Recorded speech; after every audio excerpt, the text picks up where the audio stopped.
Ooh, what to watch? What to watch? Nah. Go on then. Hello, welcome back to 1874. It's the morning of the night before, and I am your host, Dan Bardell, here for another episode of... That's enough of that.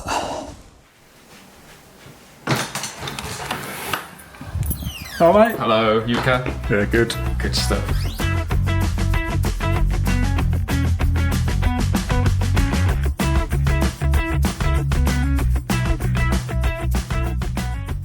What tea have you got? What tea have I got? Just normal tea? Yeah, like brands of tea that don't. Oh, Yorkshire tea. Okay. You seem very I thought you meant like tight about that. No, but you know when you have like Earl Grey and all that. Yeah. It's just normal like breakfast tea, I think it's called, isn't it? Or everyday tea or whatever. Oh, I don't know. I've got some LED lights around the sofa. Not all the time. They are for my office, but I haven't used them This yet. video contains strobe lighting effects. Yeah. I just thought if I put these on, people are like, what a weirdo, he's got lights behind him. So I'm going to press a button. Should we do the purple? Yeah. Yeah, we'll leave it there. When was the last time you went to Laser Quest? Wow. I was in primary school. The one in Acock Green? No, there was a different one. I think it's closed now. Should we do the podcast? Yeah. trying to bleed it out a little bit. Yeah, let's go. Hello and welcome to the Claret and Blue podcast Q&A from my house. John, welcome. You okay? Yeah, doing well, thanks, Dan. Brentford on Tuesday, then Sunderland on Sunday. It feels like a big week. Yeah. So I'm It's a weirdly week, looking forward to it, even though what we've seen so far has been, goalless. But yeah, for some reason I don't know if it's optimism or whatever, blind hope, but I'm just a bit like, okay, well, you know what, we have two games here that who knows, maybe we can score a goal. And if we do, that's more positive than the last Do you think few that's a weeks. good thing that it's a cup game first? Yeah. It's a chance for think changes and... That's what I'm... Yeah, exactly. I think we usually, when we talk about cup games, we'll get comments and, that's fair enough about, oh, you're not treating it right, it's this, that and the other. But I think everyone's in the same boat of, we don't look like we're going to win a game, let alone win a trophy. So let's just treat this game as... a one-off time to try and score a couple of goals and see what happens. No pressure, no kind of weight on our shoulders, and the players who come into the match as well might not even be playing against Sunderland. So kind of two sides to that, but yeah, a chance of a bit of positivity, possibly. We're going to start with Alex first. And I said on the match preview, gamble responsibly, and I'll reiterate that message, which is why we're doing this first. Get it done, get it said. Alex says, after watching your Everton preview, I went and put a bet on Matty Cash to get carded. So when it happened, I was planning on what I might spend my winnings on. However, my stupid self thought Villa would win. RIP my £118 potential winnings. Alex, please gamble responsibly and don't take any of our tips in future. I'm normally wrong. But I was right about Matty Cash yellow card. It was nailed on, wasn't it? Yeah, but seriously, don't take any of our takes. Don't put your money on our takes. Apart from that one. That's probably the only thing I've got right in about 3 years, to be fair. Yeah. I won 75 quid off that. I put 20 quid on. Okay, but we're not glorifying it. But no. Exactly. We're not. What's the point? You've only done that to flex your winnings, what we spent it on. Nothing at the moment. These lights.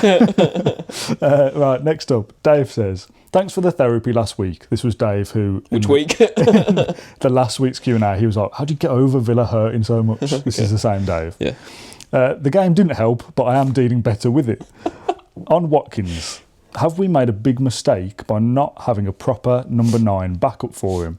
Surely Marlon is not a direct alternative if we want to reach our ambition.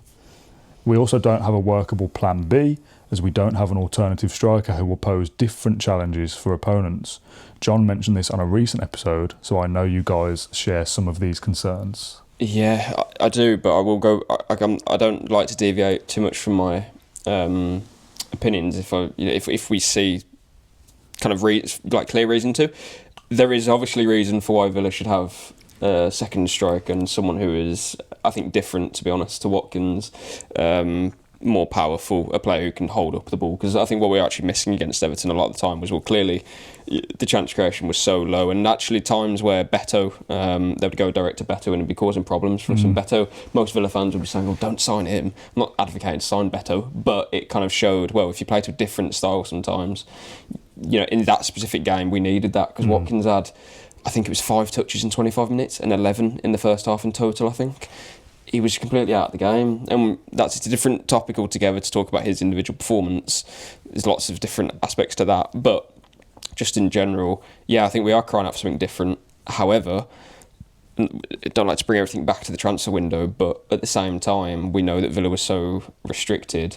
I think the question really is, well, should you have tried to bring in a free or an obligation to buy striker rather than a Sancho, rather than an Elliott? That's the conversation, because Lindelof we had to bring, so we didn't have to bring in Lindelof specifically, but a very low cost or free defender to add bodies.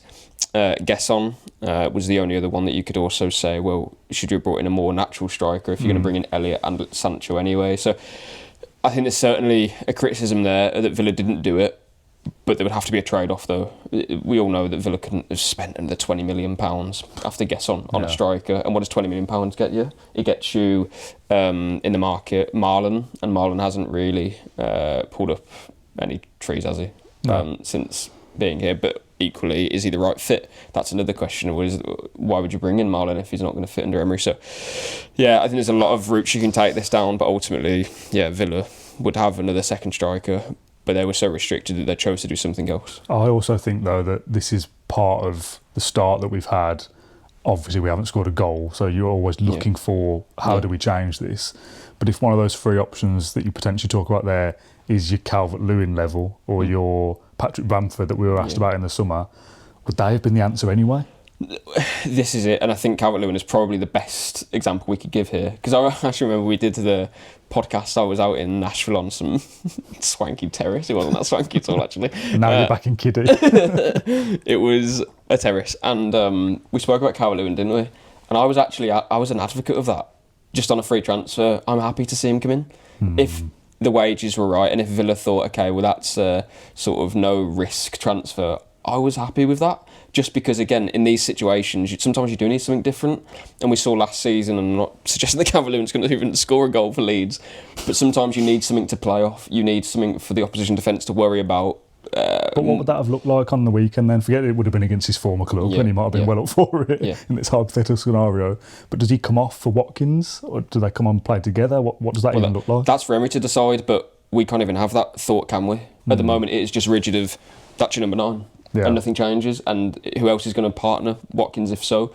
Nobody. And I know it didn't really work last season, and Emery did try it, but whatever we're talking about here, there always seems to be like a negative ending to it. But I just feel like, well, if you have at least some sort of solution there, i.e. Calvert-Lewin or something else, I know we're kind of scraping the barrel, but the point is that do you want another striker on your bench or not?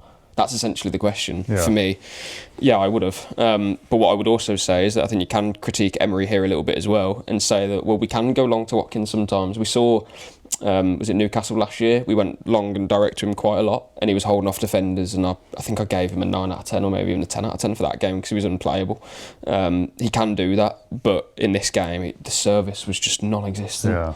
And it's not as if Morgan Rogers didn't have the chance to play in... pass. Well, there's a few of them. We'll get onto it maybe later in the episode, but yeah, just to kind of summarise there, should Villa have brought in another striker? In hindsight, I think most people would say yes, but at the same time, going back to the summer, I do think, yes, in terms of Calvert-Lewin, would I have brought him in? Yeah, probably, like if it's something that we could do, but equally I was okay with keeping Marlon as the backup, because knowing the situation that Villa had in terms of limitations, but now knowing that they've done Sancho, Elliott and Gesson, do we need all three, or could you have made one of those a traditional number 9? We won't know, will we, till at least January to see how that unfolds. Yeah, exactly.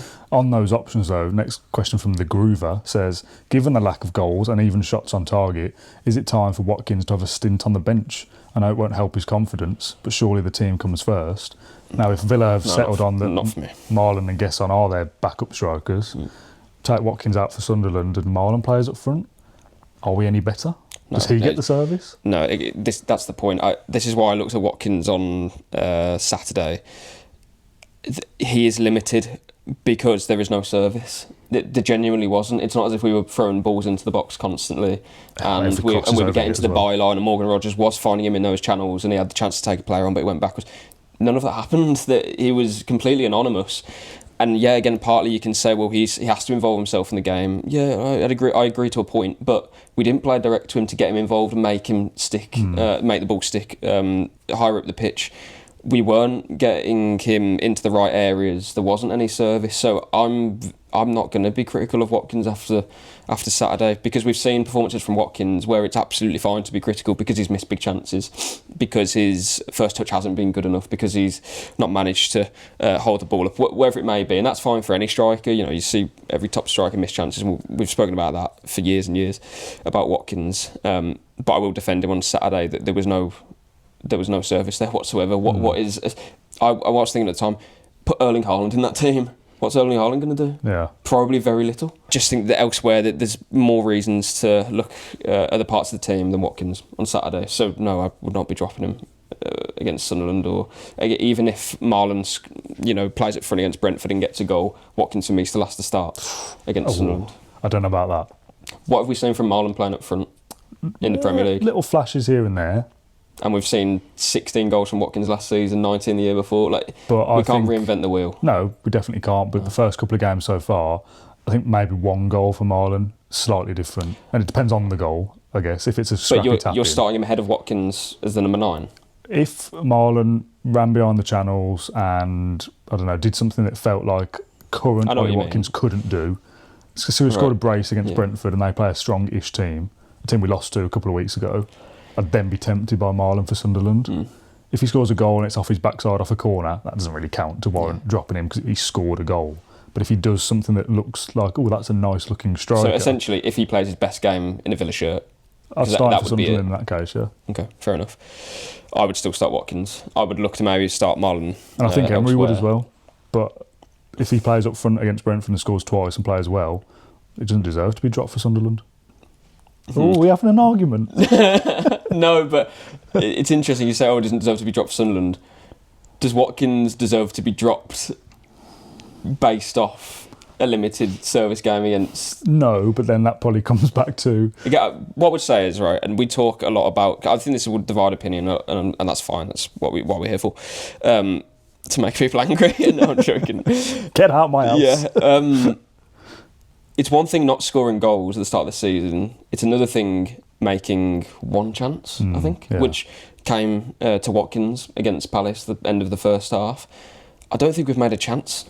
Like a goal scoring chance. Obviously, you've got Buendia going close from a deflected shot, but that's, if we're calling that a chance, then, do you know what I'm trying to say? That we haven't made... I can't think of one. I don't know if anyone else can... Off the top of my head, though, I can't. I think when you said... So the number 9, if we're feeding Watkins with one chance, maybe 2, I don't know, in how many games? 4 games. So that's quite a big period to make one real chance for your striker. Really, you need to be making 1 a game or 2. Yeah. But then I just think, and I don't think Marlon is this type. The comparison I've come to off the top of my head is like the Championship Jonathan Codger. When he just do something out of nothing. Like Watkins isn't that, and I'm not saying Marlon is either, but maybe a change somewhere. I think maybe Gasson could be that eventually. Just sparks that of like, that's different. Yeah, that allows me to think differently, and I just look at. I wouldn't normally play that ball, but Marlon's made me think I can, whereas Watkins isn't at the moment. Yeah, I just look at it and think, well, if you put Marlon in that team on Saturday, we'd all be saying he can't play up front. Yeah. This isn't going to work. Marlon's useless as a number 9, and that would also be not knee jerk, but it would. Again, he's got no service. Always the answer to that number 9 performance is he's got no service. I just think if you put Haaland, let's say any Isak, whoever, they'd be anonymous. They might get a little bit more than Watkins, but goodness me, they're feeding off more than scraps. It's barely scraps. So yeah, I'm not going to be critical of Watkins after that. I think we all know what he gives to the team, and over the course of the season he will score goals. But goodness me, he needs Morgan Rogers to provide for him, because if it's not Morgan Rogers...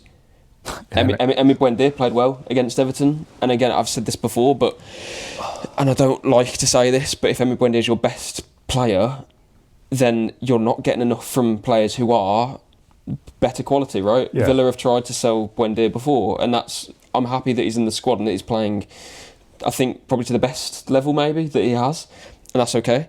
But if it wasn't Rodgers that we're creating, it would have been Buendia, McGinn, Tielemans on the pitch 45 minutes. There isn't enough there. Coming off the bench, you obviously had Elliott, and there's reason to believe that we'll be better moving forward because you've got Sancho, Elliott, Gesson, Marlon, a lot's there. But how we're actually going to make that work on the pitch is a bit worrying, because just quickly, Rodgers and Watkins, obviously, they were by far our leading contributors of goals and assists.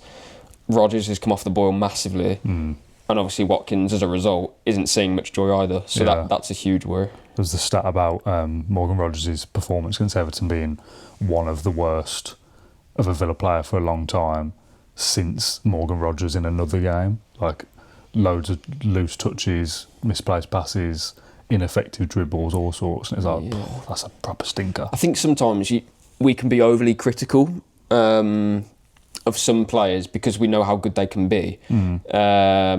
I remember at times there was, Grealish would be going through a bad run of form, and even like Gibbs White for Forest now, they're calling him to be benched, and it's like, what? That's bananas. But with Rodgers, what he brings a lot.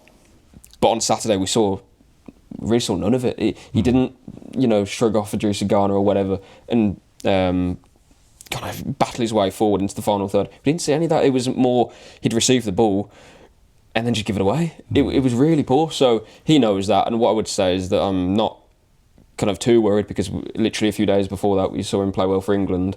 I think some people will suggest that, was he not putting it in for Villa? But really, I don't think he had to try, for want of a better word, to just play the right pass. It was just a serious lack of quality in final, and his final ball just wasn't good enough. So hopefully, we can kind of quickly get over that, because we've seen the difference of, and it's different, but like Martinez, for example, everyone's, on his back.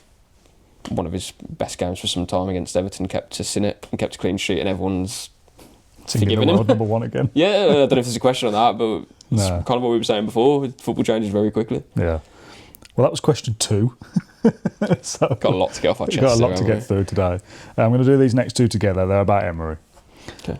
From No Name. I think the only No Name of the show, by the way. So this is from Barry. Either Unai needs to change his tactics, or we need a new manager. Bloody hell. Alex says, after what he's done for our club, Unai deserves our patience. I imagine he's working tirelessly to rectify what is happening on the pitch, and I'm positive he'll turn things around. We've lauded him for years, and it would be ridiculous to turn our backs on him now. So I'll put those 2 together for obvious reasons. That is the kind of split at the moment, and it's absolutely not 50-50, but some think time for change at some stage. Lose to Brentford, lose to Sunderland, and you're going to be hearing more of that. Yeah. This isn't, are we Unai out or Unai in or whatever. Well, we're Unai in. Right? Yeah, but we're not going to have that debate. No. But the fact that we're even talking about it shows you that this is a period that we've not experienced before. Is kind of my point. Yeah, well, we can. I think we can. This is the worst period under Emery. Yeah. Yeah, I don't think there's any You've had the odd doubt about that. Bad couple of games together here and there, like Stevenage was bad, Olympiacos, Palace, United, or whatever, but they're like dotted around other bits that were good. I think there was also a run of form last season, weren't there? Of like a period of 3 or 4 or 5 games where it's like, something needs to change. Couple of draws and stuff in there, yeah. But as I said before, this is the start of the season, which is why it feels even worse. And the international break that we're talking about, Everton being a fresh start, and it was more of the same, is a worry. Yeah. Not more of the same, because it was better than Palace, but you know what I mean, we've still scored. And just quickly on that, this is why football can be so fickle sometimes. The Brentford game and the Everton game, I didn't think were massively dissimilar. And I say that because Everton could have easily beaten us 2-0. Yeah. Beto should have scored in the first couple of minutes. Martinez has made a good save from Grealish, and I don't know, the 15th. Michael Keane's he should have scored, and at the end, I think he had a decent chance as well. Could have easily have lost that game, and this would feel not as bad as Brentford, because Brentford was they've lost all the players, and but in that Brentford game, equally they had 2 chances. I think they took one. Damsgaard's goal was ruled out. Maybe they had another. But my point is that they took their chances, Everton didn't. So the kind of narrative of and it's true we kept a clean sheet, but the kind of thing of we defended much better in this, that, and the other.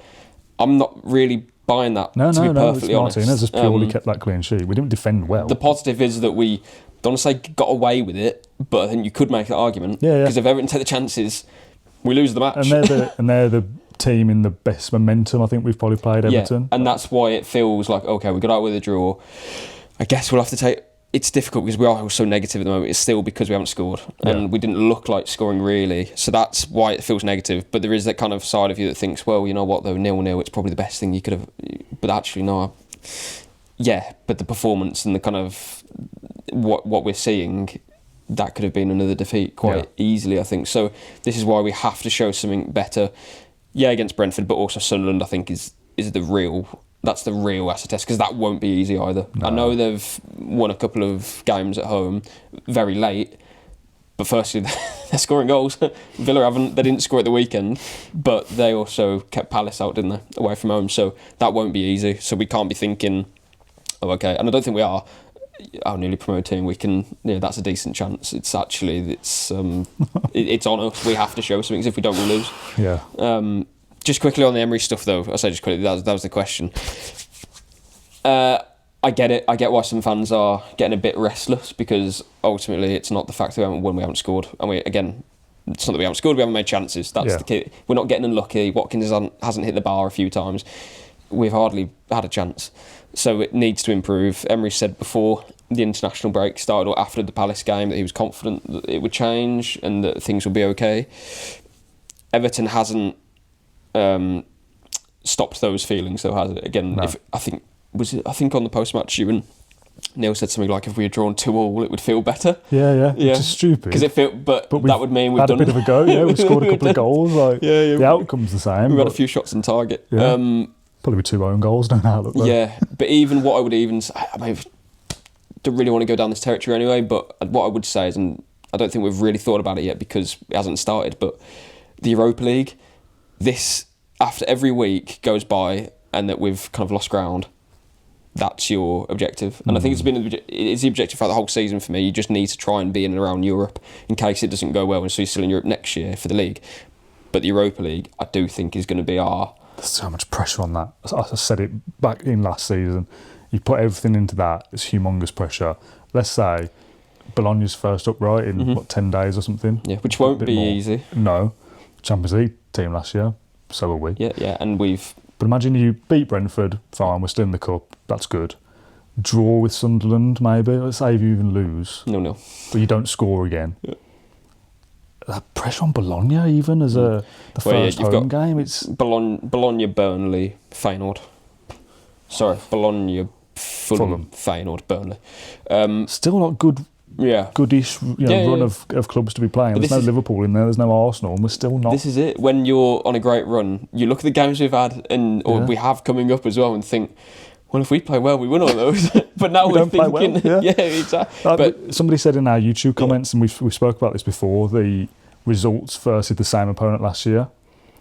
So we beat Newcastle at home, and now we haven't. When I was in bed, I thought about this and thought, oh, jeez. Yeah. Somebody put it was something like, from these results, we had 9 points or something, and now we've got 2. Yeah. Which is fine, and it's absolutely valid. Yeah. But the argument against that is like, well, we got nothing against Ipswich, or we didn't beat them. So you kind of have to reverse that by doing it to somebody else. Or you didn't beat United, so you have to beat them this year. So it can all still be levelled out. But when you look at the run coming up when you are playing the harder teams, you think, well, now we've got to beat them. I know. It's mad. 2 things quickly. So firstly, just wrapping up that Europa League point of, we have a manager who has won it 4 times, and I know kind of, let's say, pressure is building, but it's more people are starting to question, well, what is really going on here? We haven't scored. But the facts are he's won 4 Europa League. So I'm just putting it out there as there's 2 sides to this season for me. One is the league, one is Europa League. We have the specialist for that. I'm just going to park it. And then the point you made there about the games, I remember we said in the season preview, and I remember looking as soon as the fixtures come out, I'm telling you, from Boxing Day until the end of the season, those away games are really terrible for us, historically speaking, and now, because Chelsea, Arsenal, all those teams we got to play, and then you've got your Wolves, Man United, Newcastle, Palace. It's all coming, and it's later on. It's not now. Yeah. So we really do need to pick up away from home as well. We need to do everything, essentially. But that is something that I'm very much aware of, that our away games at the moment, they're not that bad, considering what could be coming, or what is coming down the line. If I offered you 17th now and win the Europa League, do you take it? Yeah. I think I do now as well. Yeah, I do. Yeah. In the summer, it's you still... I would have taken it anyway, but I think it was more of, and I still don't think we would ever be that No, I don't low. either. No, I don't. But I can't give some kind of definitive, the season I know is going to be fine, so let's just go with it. Yeah. Obviously, I think we can finish higher than 17th. That would be amazing if we were that low. It's more of the point of... But do I actually think we'll even be competing for the top 6? Like, as of right now, no, I don't think we will. No, something's got to change rapidly. We're not right now. We are nowhere near competitive enough. No. To be finishing in top half. In the top. Yeah, it's. I said it's not in the question. It is, because why are we playing in the league? Like, if you said to us now, you won't get in Europe, play to Stoke then. Well, it doesn't matter. Yeah. Because that is our objective. You would then just automatically focus on Europa League, which for me has to be the focus anyway. But in terms of league finish, yeah, we've just got to, as I always say this, come February, March even, just be in and around it, and then you'll see what happens. If you're 6 points away, well, you could probably claw that back if needed. But equally, you could then just drop out of Europe. But it would be no shock at that point, right? So Europa League for me is absolutely the key. There's no question here, but it's just a nice comment from Paul, which I thought would bookend this segment quite well. He says, Unai Emery is the best manager we've had since Ron Saunders. This is the first time he's struggled to get the team playing as we want, but for fans to be calling for his head is mental. I am old enough to have watched the Ron Saunders team win everything, but remember after he left, we ended up in the 2nd division about 4 years later. This is Unai's first proper wobble. Last season started slow, but we still managed 6th. We need to support the team now more than ever. I think that's. I mean, it's a good point, because I haven't really processed even. Personally, I haven't seen anyone calling for. Social media and YouTube comments. Yeah, possibly so. But in terms of Unai, again, when you look at what we've got, he's the one who's made all of these players much better. Right, we know that. We wouldn't be in Europe at all if it wasn't for Unai Emery. Never mind 3 years in a row. Yeah, and all good things come to an end, and maybe this is the beginning of the end. But I still have faith that things can change. I'll be very quick in this because no one wants to hear it again. But the reason why Villa have managed to break this cycle of these terrible rules that are holding us back, that's one thing. But as you said there, Dan, we wouldn't be near it. We really wouldn't be near it. If you want players, you have to win, right? And if you win, then you're kind of stripped of those assets. If you want to gain revenue, you need to win, because these big sponsors aren't going to sponsor you if you're not winning on the pitch because you're in 14th or whatever. It's a cycle that can only be fixed by having a top manager and overperforming. Yeah. That's the key point. So it's not even a question for me. I know it's been really bad, but I'm not even thinking anywhere near that in terms of, or maybe it could be different if you brought in this man.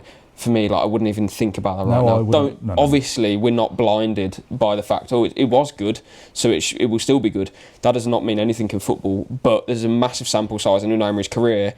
What is this, the 17th season he's been in Europe? He hasn't all of a sudden lost his head because Morgan Rogers' goal didn't count at Old Trafford. How fickle are we to think that what has just happened, some of the best nights, some of the best seasons that we've had, well, best seasons I've had in my lifetime. Yeah, same. But now over this summer, it hasn't gone quite right. We haven't scored a goal yet, so we should probably look elsewhere. For me, that's 4 games still as well. Yeah, it's a non-starter for me. That could be the case all season, again, based on the Europa League. Do you know what I mean? Yeah. So I think we've seen more than enough from Unai and his team that this will be turned around. We need to now see it happen. And we're talking on, what's the date, Don? We're talking on the 15th of September. Again, football changes very quickly. So, but right now, no one can do anything else, in my opinion, and they should be giving no one should be doing anything else, but giving their full support to what we're seeing. This isn't a new manager and we're thinking, is this actually going to work? It's not like that. It's not Russell Martin at Rangers where there's every right to really just get on the team's back now because it's clearly not working. We've seen more than enough here. This is obviously a bump. It's quite a big pothole here, but we've really got to kind of group together now, and I do think the last thing that we should be doing is having those kind of active discussions, if that makes sense. Yeah. Because we know it's not going to happen, and I don't see how it would be any better off for it if those things are come true in the months ahead. And that is something we'll talk about if it happens. I'm not going to spend 20 minutes this episode speculating over Emery's future. How long will it take for Unai to bring in his new signings? We need offensive changes now. From Dan Robinson, PS, buy my T-shirts. That wasn't me. That was somebody in the mailbag. But hoodies soon as well, by the way. I just said make up a name if you didn't want to give your own. Okay. We do need to see those changes, and this is kind of what we've been talking about a little bit. It feels stale. It feels not fresh, which means stale. Because it's the same team, and it's, there's 17 Smith signings in there, blah, blah, blah, blah, blah. That will take time, and this is why I'm calm about the situation. If this was game week 20 and we're 16th and we look like we could be quite in bad trouble this season, it isn't. Sancho, when he gets fit, could be a game changer. Harvey Elliott could be that. Evan Gesson could be that. We don't know at the moment, but I like to think that come game week 6, 7, 8, we're kind of going, okay, well, that's what Sancho can offer, and he looks like he could do this, and he looks like he could do that, and then there's a bit more faith in it. However, again, the kind of disgruntlements that we've spoken about, you look at the starting 11 the other day and you know what's going to happen. You look at the bench and think, we have spent money. We spent a good amount of money on those, and none of them are getting in the team. That's annoying. Yeah, I wasn't a fan of the lineup, to be honest. And I think everything that we thought would happen happened in terms of when you look at us off the ball or even on the ball, or even so on the ball more so. There was no... You knew exactly what that game was going to be. There's no energy. 11, yeah. There's nothing there for me that would frighten that. With all respect to Everton's defence, we're not frightening them. No. What the hell are we going to do at Anfield? What are we going to do at Stamford Bridge? What are we and we need to go to, maybe not Anfield, but we need to go to Stamford Bridge. We need to go to the Tottenham Hotspur Stadium and cause problems. We can't cause problems for Brentford. Well, I'll tell you what, when I asked Emery in the press conference about the lack of goals and said, like, is this now a big worry for you? And are you even confident that it's going to change soon? Straight away, he starts to talk about tactical elements rather than personnel, and maybe that's just in protecting players. But we can't expect Emi Buendia or Morgan Rogers even, to a point, or especially John McGinn, to beat a man one-on-one and to make that darting run inside the pitch to create space for Watkins and the other channel. Like, I just looked at us and thought, like, it's one thing being stale, but one thing expecting us to be anything but stale. Yeah. When that is this is what we said in the latter stage of the transfer window. Villa have got problems. The transfer window probably aren't going to fix. And the players that we signed, Sancho, Elliott, etc. That's such a good point. They're not going to give us pace. They're not going to give us runs in behind. I remember we did the video. I was in my parents' office, and I think it said at the time, like, literally that of, I think these are good players, but are they fixing what we're seeing already? Probably not. But then again, you have to give it time. You have to let these players bed in. Maybe that will be Gesson, and he'll turn into a key player for this season. Yeah. And that'll be what we said earlier about it's something different, a bit unpredictable. Because that's what we need. We need unpredictability. We need... Well, even that moment of his... we spoke about his kind of closing down and his pressing in the video when we signed him, and that tackle, he won the ball back, and we had a bit of a go off the back of that. Yeah. I really mean a bit of a go. But it's that thing of... He's done something different, and all of a sudden we're in possession again, and you play off instinct again, and that's something that we don't have. That's it. And it's all so predictable and slow, and we've spoke about it on the post-match show, but I appreciate a lot of people probably skipped it. You know what Villa are going to do. And this is why Morgan Rogers at the moment, we're looking at him and depending on him so much, because really, Morgan Rogers not playing a good game, we should be able to cope with that. And it should be Marlon, Gesson, Sancho, Elliott, and hopefully that will be the case because some main players have barely played, but that's what we need. We need those players to be picking up the load, and then when Rodgers gets his level up again, we're firing on all cylinders, or if Gesson drops, that's what you need. You need a balance, and Emery always talks about balance. At the moment, we're so dependent on this one player who was obviously marked out the game a little bit against Everton, but even when he had the chance, was poor on the ball. Yeah.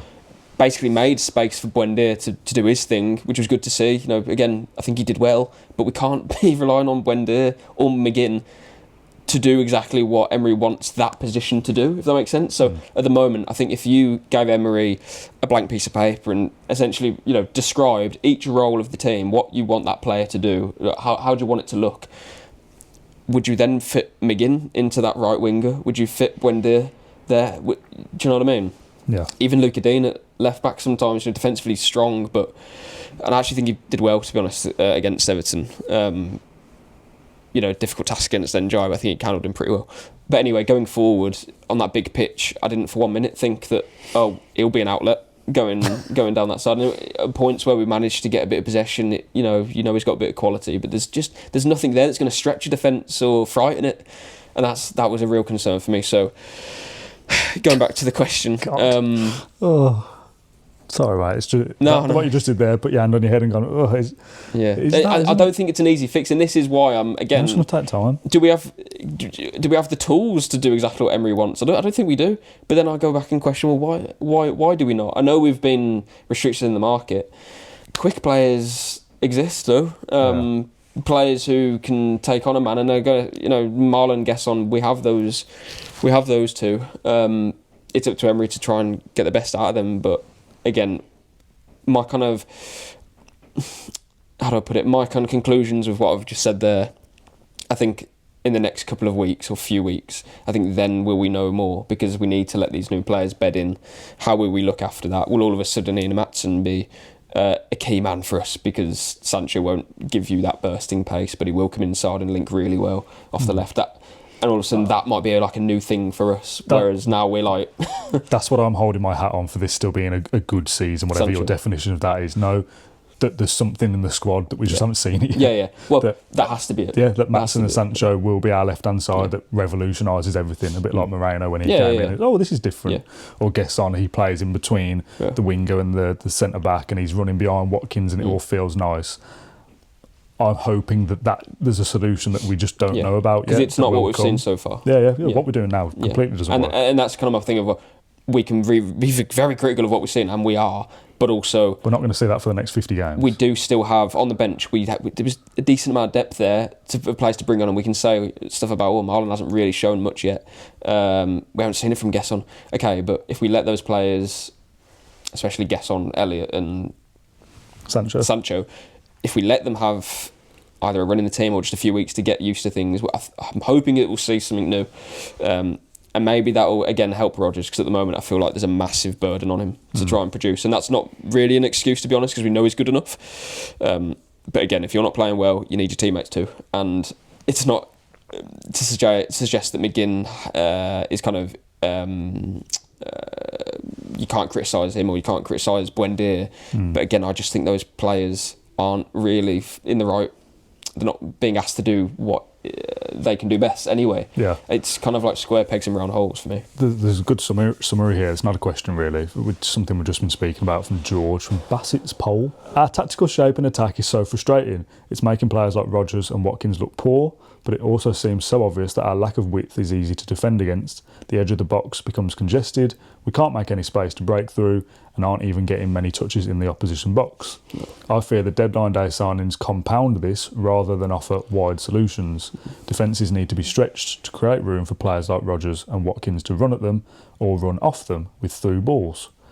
Yeah, kind of perfectly summed up. Kind of what we don't have another way of playing really, unless that is going to be Maatsen, you completely go, mate, you be a nuisance, you run around, and that creates a bit of space somewhere. Or, to be fair, for the Everton game, Tielemans comes off at half time, Lindelof ends up playing a bit in midfield at the very end. No Kamara, no Onana, no Barkley. Yeah, it probably shouldn't take us this long to mention that, to be fair. We're without Onana, Barkley, Kamara and Tielemans. Those are your four first choice midfielders, really. Yeah. So, but when Rodgers gets in the position he does to thread Watkins in, then players are behind him anyway. That doesn't matter. Yeah. It doesn't matter who's injured. This is you.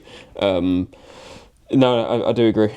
Again, I'm going to give it a little bit more time to see exactly how this works out, because we've brought these players in for a reason, and it's not as... Surely we haven't brought them in and now thought, we forgot to do... we forgot about those two wingers. There must be a plan to this somehow. So this is why we need to give it a little bit more time, because Sancho hasn't kicked a ball yet.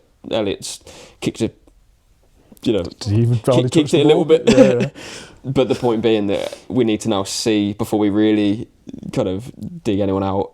Yeah, so far I'm not really enthused by what we've got in the squad. In terms of depth I am, but what it is on the pitch and how it operates, I don't really know what we're doing. Or I know how we're trying to play, but we're not seeing it. But how can that adapt and evolve? It would have to, and it's going to have to be quick. I think that's the key thing. This can't be a situation where, like in previous years, Maatsen takes 4 months or 5 months to get up to speed. Tielemans until November, and those things are kind of, especially Tielemans, like, okay, in the end that's fine, but we can't really have Elliott, Sancho, Gesson, and No, that is everyone. Yeah, kind of. Marlon, you could probably throw in there. Yeah, as well, possibly, but like adapt in December or November. We need it next week. We need it on the weekend. Like this needs to be a quick process. Tomorrow.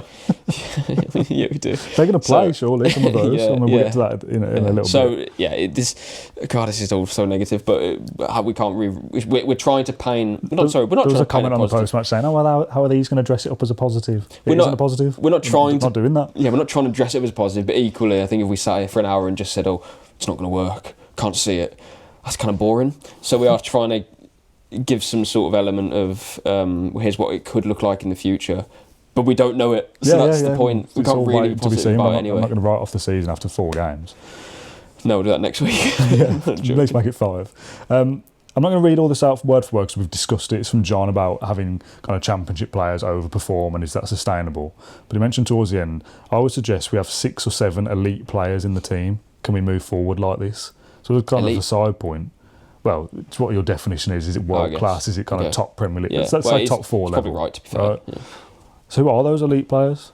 Who would you have? Martinez, Kamara, Tielemans, Watkins, Rodgers, I think you would fit when they're all playing well. They're top 4 level. You could put Konsa in there, I think. I think so, yeah. Yeah.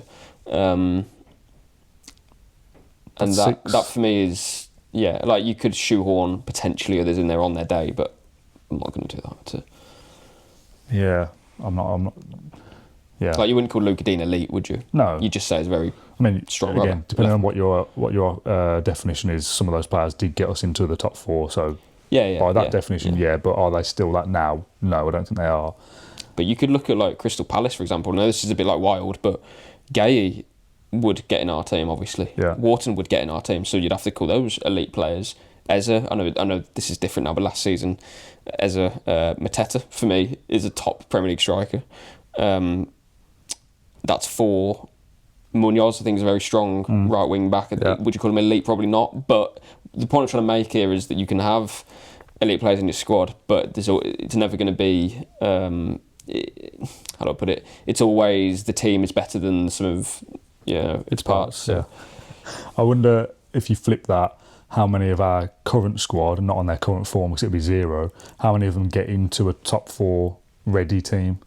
It's different because if you go into details like, oh yeah, but he's this old now and this. If you go to that in terms of quality of player and say, it's going to sound silly, but take the player and their qualities and say they're 25 and then they're from Brazil. Those players would get in. 100%. Yeah, okay. Anthony says, I've just flicked on the end of the Manchester derby and the commentator mentioned that United have the shortest season they'll have in many seasons due to being out of the League Cup in the first round and no European football. Yeah. This got me thinking, with Villa not starting the season brilliantly, do you think having the limited number of games United, or anyone else not in Europe, have with the time to really focus on training and less travel, etc., would that actually be better than having games coming thick and fast? No, we need the Europa League this season. I think you need the games as well. Emery always says he wants the games. You just want to keep going and going and going again. I think it also allows you to build a bigger team. And I'd much rather have a bigger team with a few injuries than a slim team. And have the risk of that injuries still being a thing. So I'm always at the camp of you need games. Again, it's a bigger squad. I think you have more chance of winning things, winning trophies. Goodness me, I mean, who am I to say that? But I do think that's true. You need a deeper squad. And the only way to do that is to have Europe. Because if you don't, players aren't going to come to you and take being a backup player if you're only playing once a week. Yeah. So, for me, And just quickly, I've seen quite a lot of people saying things like, we'd be better off next season not being in Europe. Because you can spend more money. But for me, that I don't get that because what's our goal? Like I see it sometimes of some Championship fans saying, Championship's much better than the Premier League. I'd rather be in the Championship. So why? To do what though? Yeah. So do you not want to win today? Like, what's the? I know what you mean. Like you want to spend more money, so you don't want to be in Europe. It's kind of like saying, making your team better to be in Europe. I'd rather spend on transfers, but we have no ambition. What's the point? Yeah. What is the point? You have to be in Europe to win the top prizes, to be in the best games, to play the best teams, to be the best team you can be. I think if the rules, to be the best club you can be. If the rules weren't what they were, no one would think that. Oh, of course. No. I know it's the rules, but all right. So let's say next season we weren't in Europe and we finished 4th. Fantastic. You're in Europe again. So you got a problem. Yeah. There's no way of getting around it. If you're in Europe, these are the rules. So we can't just finish 8th every season and expect to be happy about it. You've almost got to build your squad to be in Europe, even if you're not, because you always expect to be in it. So you have to be in amongst those parameters anyway. Yeah. So that, like you say, if you are out of it one year, hip hooray, we can spend money now. But then you're back in those rules again, and you're gonna have to sell them. You need to kind of build properly, right? The Villa as a club, it has to be in Europe. We can't think about not being in Europe, even if it's, I don't know, let's drop out of Europe next season, finish 4th in the Champions League for a season, but then drop out again. So you're kind of dodging it a little bit here and there. Like, for me, that's just like a loser's mentality. That's mad though, isn't it? How many we wouldn't times have dreamt of Europe 5 or 6 years ago. It's mental. But how many times do we do videos and we talk about rules because we have to give context and whatever, and people will be saying, which is fine, oh, stop talking about rules, it's boring, it's this, that and the other. That's fine. But then, you can't win. We don't want to make the excuse of rules. We just want to be in Europe and competing with the best teams. Yeah. You have to talk about it because it's a joke. But for some people to say like, oh, well, let's fall out of Europe because we're better off. Better off for who? For what? For when? Like what? What's the? I don't agree with that either. What's the? I know that wasn't the question, but it was kind of similar for me in a way of, if we weren't in Europe, would it be better off? Well, yeah, we would be, but then what? We'd be in Europe after if we do well. Yeah. So, yeah. Yeah. Okay. We've got a couple left from Thomas. Simply, what would be your team for Tuesday? So obviously this should come out on Monday. So tomorrow, Villa away at Brentford. Yeah. Annoying, having to play a team you've only just recently played and lost to away from home again. For you, anyway. I'm not going. Get Hercules there. Get Hercules there. Clean sheet for Hercules, the little mascot. That's something at least. Got a massive donut. The donut. Let's talk about that very quickly. The Everton donuts I've seen on social media, very expensive, but you sent me a photo or a video last night. I'll insert it here. Was it nice? Enjoy it? Is it free? It's free, yeah. It's the press, yeah. Nice touch. Very, like, it's too much. Yeah. So like cream and sugar. Yeah, we had Jacob had his before the game, and it was a mess. His mouth was completely blue, his teeth were blue, and I thought, I'm not going to bother. And then Charlie has one at half time, and or was it before the game even? And yeah, I just thought, you know what, I can't do a post match like this. So I left it until I was in a room by my own. Like, do you know, sometimes there's some food you can't eat around people. Yeah, fair enough. That was on them. Just on Everton quickly, we will talk about Brentford in a sec. What was that like? Hill Dicko? Good? Yeah, very good. I think I prefer it to the Tottenham ground, you know. Do you? Ooh, yeah, that's I think interesting. I do, yeah. I don't know why. Is that because it's less bowl-like? Or just like the it's still a aesthetics bowl. of it? I'm not totally sure. Even like the outside, it felt a bit more... like there was a bit of history behind it, like literally like the docks. I don't know, and there was like a big brick wall outside. I think most Villa fans would have gone through that way. That seemed a bit kind of, I don't know, it was obviously preserved from, I don't know, however many years ago. But Tottenham was more of you kind of walk past Audi and then there's this spaceship. Yeah, and then you're going to say spaceship. Yeah, this is quite a cool one. But yeah, Tottenham's like, it's obviously cool, but it seems so like, not a futuristic, but it's like an airport. It's kind of like, oh, and there's a football match going on today. Whereas Everton, you go in and it's still a football, you know it's a football stadium still. Yeah. So that was the difference. But I also, when I got in there, did the whole thing of like, I'll look around. I still just, no, all right. But it's... To Villa Park? Yeah. What about to Goodison? So you didn't rate Goodison, did you? Not really, no. So, yeah. But that's the same thing. But just in terms of, again, it's new, it looks fantastic, well done, but... Well done. Like, just still not... nothing will beat for me, just like looking and gazing at the whole end when we score, especially that. Like, that's just like... Distant memory, that. Yeah, I know. I said this to my mate the other day, 'cause, what was the game? I can't remember. Anyway, and then just... I can't believe we still haven't scored. Like, it's actually mental when you do how... I know.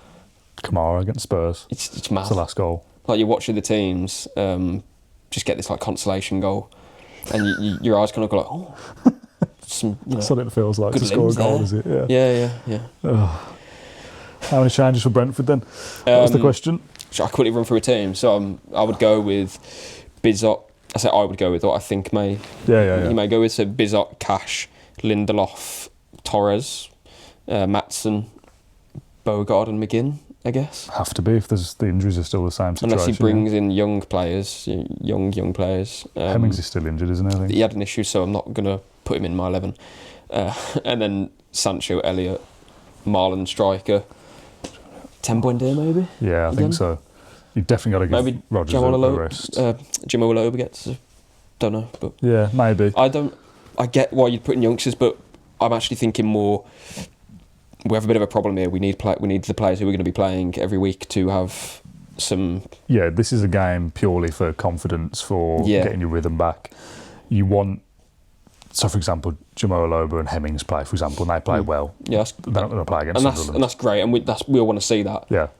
But that won't impact the Sunderland match, as you say. Whereas McGinn playing well and Sancho playing well, maybe they start against Sunderland then, because they've shown something in the week. So, obviously, you want to win the game, you want to get to the next stage.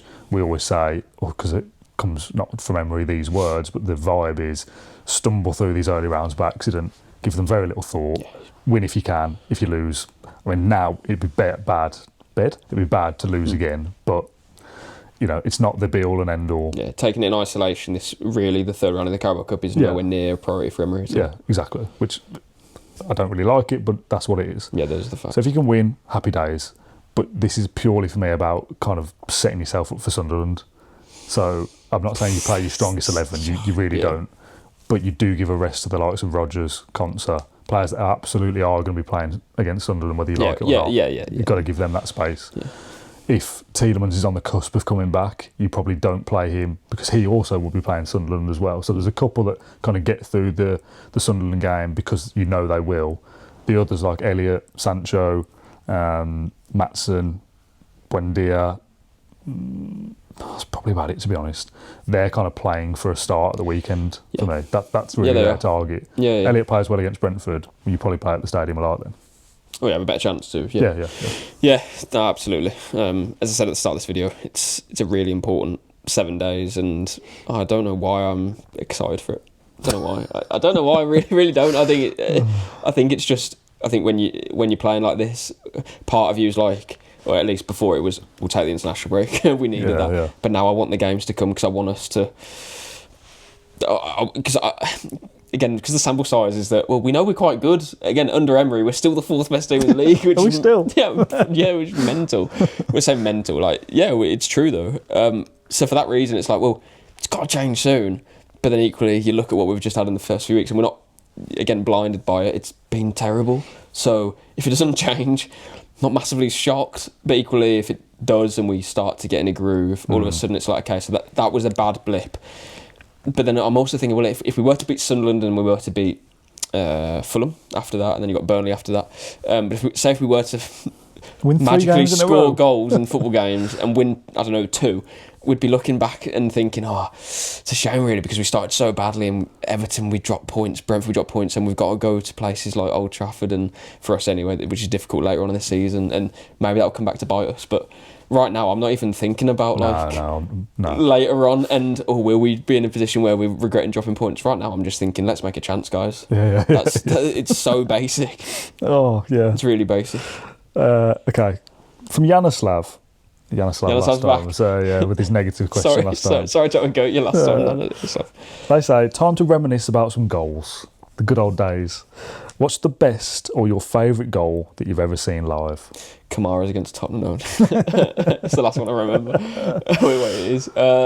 Best goal I've seen live? Yeah. Is that like a screamer? Or I don't think I can go past McGinn. Sheffield Wednesday? Yeah, I don't think I can go past that. Yeah, that was Yanislav's suggestion as well. We did lose the game, which does taint it a bit. True. And it's in the Championship. You can't. Do you know what? You know what I think is a goal that everyone just not forgets about, but is he not easily forgot? I don't even know. I don't think he gets the respect it deserves sometimes. Horror hands against Blues. Oh yeah, that was good. Do you know what I mean though? Yeah, it's not mentioned very often. It's not. It doesn't really come up. But to score that goal in a derby game was outrageous. Was that the Hutton game or not? No, I'm pretty certain it's the 2-0. Adona scored off the post. Yeah. Horror hand. I didn't see it live though. I was in the toilet. Were you? Oh yeah. Were you at the game but in the toilet? Yeah. Why did I go to the toilet? Wow. That's terrible. So you want to give this goal more respect, but you didn't even respect it in the time. You weren't even there. No, but this is it. So my memory of it was there must have been a stoppage in play or something. There has to have been for me to go. Time for a quick poo. So I've run down the steps, obviously, gone into the gents, obviously, and then I vividly remember. I don't know if you know the clattering of seats when people stand up and it was. I remember hearing that and I was like, what the hell? And then it's just like obviously the loud roar as well. I've never experienced a goal at Villa Park not in my seat. So then I'm like, hurry up, and then I've rushed out. My brother, I'm pretty sure my brother ran down as well, and he was like, ah, and I was like, what happened? So I never saw it, but that's mad. What a memory to unlock. Yeah. I think any Duran goal, well, not any, some of Duran's goals last year, McGinn is a good shout. These are very recent for obvious reasons. That obvious reason being memory is terrible. I had one in mind then that I've completely forgotten about. Benteke? No. Oh yeah, a couple of his were cracking. The overhead kick. Yeah. I really like that one. I think it might have been at the Hawthorns actually, although you'll correct me. The one where he kind of shimmies one way and then goes the other and bends it round. I think he's got two. I don't know if he bent it, he just drilled it. Kind of come onto his right side again. Is that Hawthorns? Hawthorns, So I wasn't faked, there. went inside and I love that goal. Yeah. Good times. Good times. I love scoring goals. Good times. I don't score myself, but I like celebrating them. Yeah. Been a long old while. Right, final question comes from Neil in Yorkshire. He says, I've noticed John gets his player ratings out very quickly after full time. I'm interested in how he does this. This is why I shouldn't take them too seriously. Is it just a first thought after the full time whistle, or is there a tracked method throughout the game? I can tell you what I do. So during a game, I run a live blog, do play ratings, do a match report, any of the breakers in the match. So do you see watch the game? Well, no, I do. I'm obviously not going to be watching it as much as everyone else. So if there's ever a rating that you don't agree with, then there's probably a reason why. But no, we're very busy. Well, I'm very busy in the press box, so it's not as if I'm watching the game and then just tap a number. Got quite a lot of things to do. I love the idea of that. That'd be great. Yeah. So let's say... Ideally, I would do my play ratings the day after. Put it that way. Yeah, and I'd probably rewatch the game and really make it a thing, but that's not... I was going to come on to rewatching the game. We'll save that in a sec. It's a piece of content that just goes out straight away so people can digest it and, batter me for them.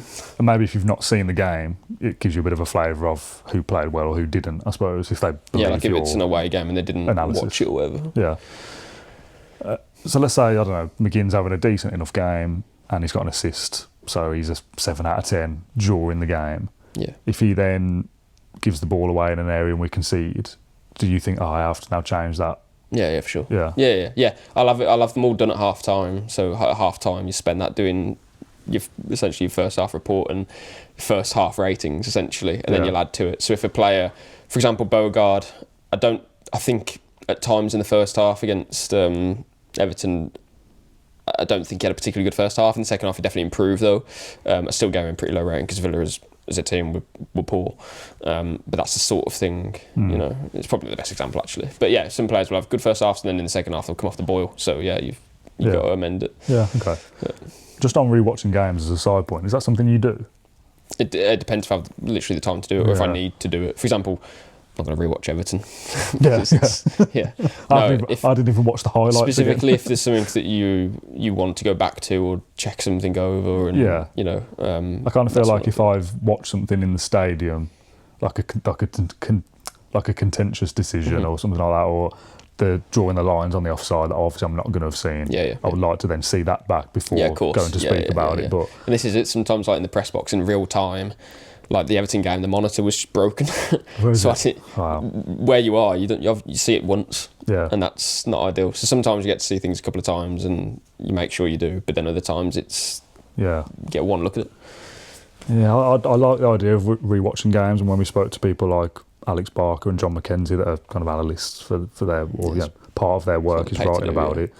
They're watching loads of football, and obviously not just one team because they're covering different leagues and stuff, but even just dedicating the time to watch all of Aston Villa's games back every 90 minutes to be as informed as you can is hard enough. Part of the, it's part of the job, it's obviously part of our job as well, is time constraints and different things. I won't get I won't get 90 minutes away from work or an hour if you fast forward it to rewatch a game, unfortunately. Yeah, definitely moments I look back on, and again, different games you might consider it for different reasons, but there'd have been, and I'm not suggesting that our podcasts are full of analysis and we're going to teach you things or anything like that, but if I'd rewatched back every game from this season, I wouldn't be saying anything different on the podcast. My opinion about the vibe of the team is still the same. I don't need to watch it again to change my opinion. It's been a consistent trend, right? Yeah. So, yeah. Okay. Anything else you want to discuss? That was the last question. Anything you want to get off your chest? I don't think so. I guess we can just mention that we'll next be back on Wednesday, right? So there'll be no post-match. Yes, yeah. So because Brentford's a late one and it's the cup, and we're just disrespecting it in the same way that some managers out there might be. I don't see much value in doing a post-match podcast at 11 o'clock, and as it stands, I don't have anyone lined up for it.